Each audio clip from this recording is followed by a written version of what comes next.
Good morning students. कल के lecture में हमने दबाव समूह के अर्थ और उनकी विशेषताओं को समझने का प्रयास किया था। आज के लेक्चर में हम देखेंगे कि भारत में जो है दबाव समूह किस तरह से कार्य करते हैं, दबाव समूह कितने प्रकार के हैं। अगर हम वेस्टर्न कंट्रीज़ में पॉलिटिकल प्रोसेस को देखें तो वहाँ पे प्रेशर ग्रुप्स जो हैं वो बिल्कुल स्पष्ट रूप से अपना कार्य करते हैं, उनकी स्पष्ट अभिव्यक्ति हुई है। जबकि जो नॉन वेस्टर्न कंट्रीज़ हैं, जो गैर पश्चिमी राष्ट्र हैं, वहाँ पर ऐसा नहीं है। भारत में अमेरिका के समान दबाव समूह विकसित, अमेरिका के जितने डेवलप दबाव समूह नहीं हो पाए हैं, लेकिन स्वतंत्रता से पूर्व भी जो है इनका अस्तित्व, प्रेशर ग्रुप्स जो हैं वो भारत में थे। स्वाधीनता के बाद भारत में दबाव समूह प्रभावशाली हुए और जो भारतीय राष्ट्रीय कांग्रेस जो है उसका आरंभ भी एक दबाव समूह के रूप में भी हुआ था। उसने अपने विशेष हितों की ओर से सरकार पर नियंत्रण न करके उसे प्रभावित करने का प्रयास किया था। 1920 तक कांग्रेस जो है उसने एक राष्ट्रीय आंदोलन का रूप ले लिया और अनेक स्थानीय संबंधों, किसान संगठनों, कल्याणकारी समूह आदि का जन्म हुआ, जिन्होंने स्वतंत्रता संग्राम में योगदान देते हुए अपने इंटरेस्ट जो है उनको आगे बढ़ाया। 1947 में भारत के हाथों में सत्ता आने के बाद अधिकांश समूह जो है वो अपने पुराने या नए रंग रूप में ही कार्यरत थे। अनेक जो गांधीवादी संगठन थे, जो व्यावसायिक संगठन थे, जो जाति पर आधारित या धर्म पर आधारित जो संगठन थे, आदि सरकार पर दबाव डालते रहे और केंद्रीय और राज्य सरकारें जो हैं वो इन दबाव समूहों के प्रभाव से अलग नहीं रह पाई। यानी कहने का मतलब ये है कि दबाव समूह भारत में स्वतंत्रता से पूर्व भी थे, लेकिन वह इतने संगठित रूप में नहीं थे। लेकिन आज अगर हम देखें तो जो प्रेशर ग्रुप्स हैं वो बहुत ज़्यादा संगठित हो गए हैं, अपने हितों के लिए काफ़ी जागरूक हैं और अपने हितों को, अपने इंटरेस्ट को जो है पूरा करने के लिए वो बहुत ज़्यादा जो है अलग अलग तरीक़ों को अपना के अपनी मांगों को मनवाते हैं।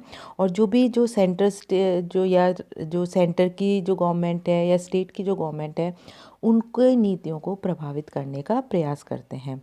दबाव समूह जो हैं वो इतने ज़्यादा संख्या में और विविधता वाले होते हैं कि उनका वर्गीकरण करना बहुत कठिन है। वर्गीकरण का कोई निश्चित आधार नहीं है। फिर भी हम जो राजनीतिक वैज्ञानिक हैं, उन्होंने प्रेशर ग्रुप्स को वर्गीकृत करने का, उनको अलग करने का जो है कार्य किया। उसमें जो आधार थे वर्गीकरण के वो थे दबाव समूह के उद्देश्य, यानी प्रेशर ग्रुप्स का जो ऑब्जेक्टिव क्या है, संगठन की प्रकृति, नेचर ऑफ ऑर्गेनाइजेशन, अस्तित्व की अवधि, कार्यक्षेत्र और निर्माण के प्रेरक तत्व। इंडिया में हम बात करें, भारत में हम बात करें तो भारत में अनेक प्रकार के दबाव समूह हैं, प्रेशर ग्रुप्स हैं और ये देश की सामाजिक संरचना का प्रतिनिधित्व करते हैं। क्योंकि भारत में विभिन्न धर्म, जाति, संप्रदाय के लोग रहते हैं, बहुत ज़्यादा विविधता है। तो जो प्रेशर ग्रुप्स जो हैं, दबाव समूह हैं, वो भी अलग अलग विविधता लिए हुए हैं, अलग अलग प्रकार के हैं। सबसे पहले हम अगर दबाव समूह का प्रकार लें, टाइप लें, तो सबसे पहला है संस्थागत दबाव समूह, इंस्टीट्यूशनल प्रेशर ग्रुप। इस प्रकार के जो दबाव समूह जो होते हैं वो औपचारिक संगठन होते हैं, ये स्वायत्त रूप से क्रियाशील रहते हैं। ऐसे दबाव समूह अपने हितों की अभिव्यक्ति करने के साथ साथ अन्य सामाजिक समुदायों के हितों का भी प्रतिनिधित्व करते हैं। इस प्रकार यानी संस्थागत दबाव समूह जो हैं राजनीतिक दलों, विधानमंडलों, सेवा, नौकरशाही आदि में सक्रिय रहते हैं। और भारतीय राजनीति में अगर हम इंडियन पॉलिटिक्स में इस प्रकार के दबाव समूह में हम कांग्रेस कार्य समिति, कांग्रेस संसदीय बोर्ड, मुख्यमंत्री क्लब, केंद्रीय चुनाव समिति, नौकरशाही ब्यूरोक्रेसी और सेना यानी आर्मी को हम इसमें ले सकते हैं। दूसरा है समुदायात्मक दबाव समूह। इस प्रकार के जो दबाव समूह होते हैं ये अपने हितों की अभिव्यक्ति के विशेषीकृत संघ होते हैं। ऐसे दबाव समूह जो हैं वो विशेष पर्टिकुलर जो इंटरेस्ट है, विशेष हित है, उनकी पूर्ति के लिए कार्य करते हैं। भारतीय राजनीति में बहुत सक्रिय हैं। इसमें जैसे श्रमिक संघ, व्यावसायिक संघ, कृषक समुदाय, छात्र समुदाय, कर्मचारी संघ जो है आदि इसके एग्जाम्पल है। श्रमिक संघ श्रमिकों के हितों के लिए कार्य कर रहा है।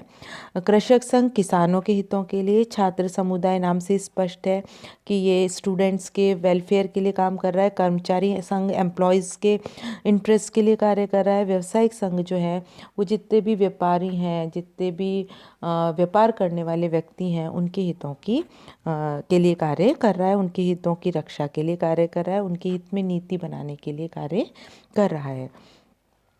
थर्ड जो है वो है असमुदायात्मक दबाव समूह। ये दबाव समूह जो हैं ये अनौपचारिक रूप से अपने हितों के लिए कार्य करते हैं। ये जो सामुदायिक दबाव समूह इसकी तरह संगठित नहीं होते।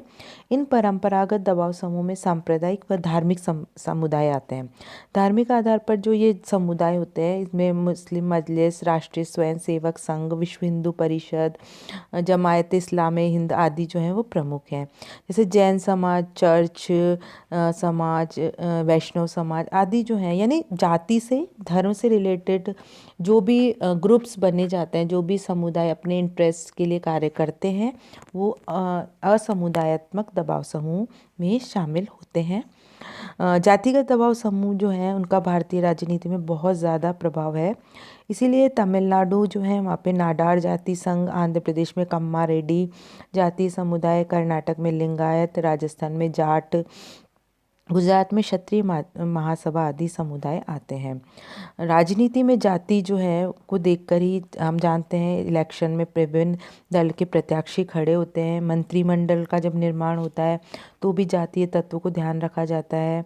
भारत में जातीय संगठन जो है वो राजनीतिक महत्व के दबाव समूह के रूप में विद्यमान है। गांधीवादी संगठन भी इसी श्रेणी में आते हैं, जैसे सर्वोदय, खादी ग्रामोद्योग संघ, गांधी शांति प्रतिष्ठान आदि। गांधीवादी संगठन जो है वो सार्वजनिक कल्याण की भावना के लिए कार्य करते हैं। इनका भारतीय राजनीति में बहुत रेस्पेक्ट है। इसके अतिरिक्त जो है सर्व सेवा संघ जो है वो भी इसका उदाहरण हो सकता है। फोर्थ जो टाइप है वो है प्रदर्शनात्मक दबाव समूह। इसका मतलब है कि ये जो दबाव समूह है ये प्रदर्शन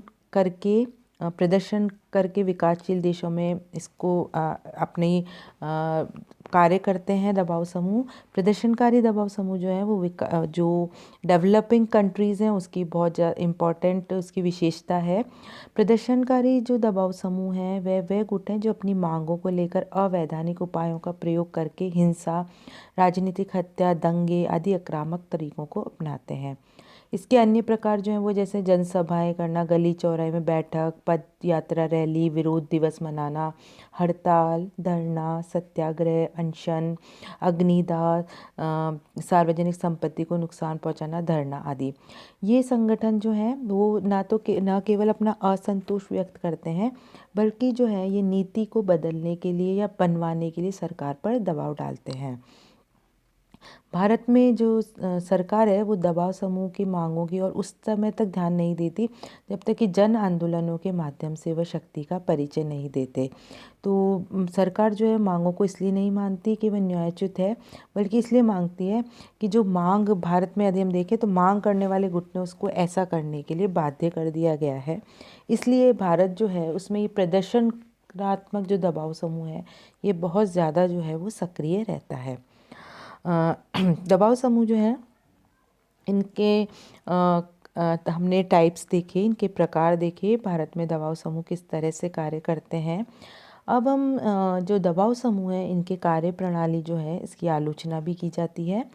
सबसे पहली जो आलोचना वो की जाती है कि ये दबाव समूह जो प्रेशर ग्रुप्स हैं ये अनुचित साधनों का प्रयोग करके शासन तंत्र को भ्रष्ट करते हैं और अनैतिकता, राजनीतिक जीवन जो है, राजनीतिक जो पॉलिटिकल सिस्टम है उसमें अनैतिकता फैलाते हैं।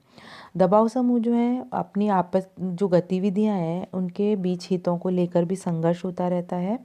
दबाव समूह जो हैं वो वर्गीय और जातीय हितों से सामान्य हितों को नुकसान पहुंचाता है। यानी प्रेशर ग्रुप्स जो हैं इनके खुद के सेल्फ इंटरेस्ट होते हैं, संकीर्ण हित होते हैं, जिससे क्या होता है कि जो वेलफेयर जो इंटरेस्ट है, सभी के हित के लिए जो लोक कल्याणकारी जो इंटरेस्ट है उसको नुकसान पहुंचाता है। इन समूहों के कारण जो विदेशी लॉबीज़ है वो हमारी सुरक्षा संबंधी गुप्त दस्तावेजों को भी प्राप्त करने में सहायक हो जाती है, कामयाब हो जाती है। दबाव समूह जो है सरकार के विरुद्ध हिंसात्मक साधनों का भी प्रयोग करते हैं, जिससे समाज में शांति और व्यवस्था पर विपरीत प्रभाव पड़ता है। दबाव समूह हमेशा घटिया और निजी स्वार्थों की पूर्ति के लिए सरकार पर गलत तरीके से अपनाते हैं। कभी कभी हिंसात्मक तरीकों को अपनाकर अनुचित मांगों को पूर्ण करने के लिए मजबूर करते हैं। ये थी क्रिटिसिज्म ऑफ प्रेशर ग्रुप्स, दबाव समूह की आलोचना। इतनी आलोचनाओं के बावजूद भी हम ये कह सकते हैं कि दबाव समूह जो है वो वर्तमान में भारतीय राजनीति की एक सच्चाई है। भारतीय राजनीति क्या, पूरी विश्व की जो राजनीति है, जो वर्ल्ड पॉलिटिक्स है, उसकी एक सच्चाई है। लोकतांत्रिक व्यवस्था में उससे उन्हें संवैधानिक संरक्षण प्राप्त होता है। अतः उनकी आलोचना या दबाव समूह की आलोचना करने के बजाय हमें और सकारात्मक दृष्टिकोण को, पॉजिटिव अप्रोच को अपनाना चाहिए और उनको अपनी जो दबाव समूह है उनको सही दिशा में लाने का प्रयास करना चाहिए। वास्तव में जो प्रेशर ग्रुप्स जो हैं उनको मार्गदर्शन और नियंत्रण करने की आवश्यकता है और इन पे जो नियंत्रण जो है वो संसद द्वारा अधिनियम पारित करके ही हो सकता है। साथ में ये भी आवश्यक कर दिया जाए कि वे अपना वार्षिक प्रतिवेदन करें, पंजीकरण अनिवार्य रूप से करवाएं, अवैधानिक साधनों का प्रयोग ना करें। अगर करेंगे तो उनका रजिस्ट्रेशन जो है वो ख़त्म हो जाएगा। जो उनकी कार्यशैली है वो ट्रांसपेरेंट हो।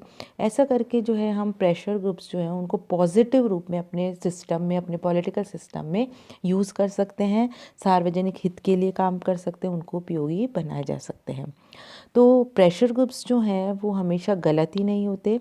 वो हमें प्रचार और प्रसार द्वारा उचित सूचनाएं जो हैं वो जनता को प्रदान करते हैं। समाज के विभिन्न वर्ग और हितों के बीच में संतुलन करने का कार्य जो है वो भी दबाव समूह करते हैं।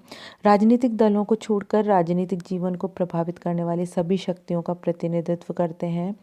सरकार की मनमानी और निरंकुशता जो है उसको सीमित करने का कार्य प्रेशर ग्रुप करता है। व्यक्ति और सरकार के बीच मीडिएटर, एक संचार के साधन के रूप में जो है वो दबाव समूह कार्य करता है। एक स्वस्थ लोकमत, एक स्वस्थ जनमत का निर्माण जो है वो करके लोकतंत्र में सहायता करता है दबाव समूह। दबाव समूह जो है वो विधि निर्माण में विधायकों की सहायता भी करते हैं। अतः दबाव समूह जो है उनको विधानमंडल के पीछे विधानमंडल भी कहा जाता है। दबाव समूह जो है उसमें बहुत सारे जो संबंधित विषय हैं उनके विशेषज्ञ होते हैं, उपयोगी साहित्य का प्रकाशन करते हैं। इससे जो विधायक हैं, जो प्रशासक हैं, उनको सही नॉलेज जो है, सही इन्फॉर्मेशन जो है वो प्राप्त होती है। तो एंड में हम ये कह सकते हैं कि दबाव समूह जो है वो लोकतंत्र के लिए आवश्यक और उपयोगी हैं, बशर्ते उन्हें पॉजिटिव अप्रोच जो है वो दी जाए। और आज अगर हम कहें तो दबाव समूह वस्तुतः लोकतांत्रिक व्यवस्था का ही दूसरा नाम है। Thank you so much.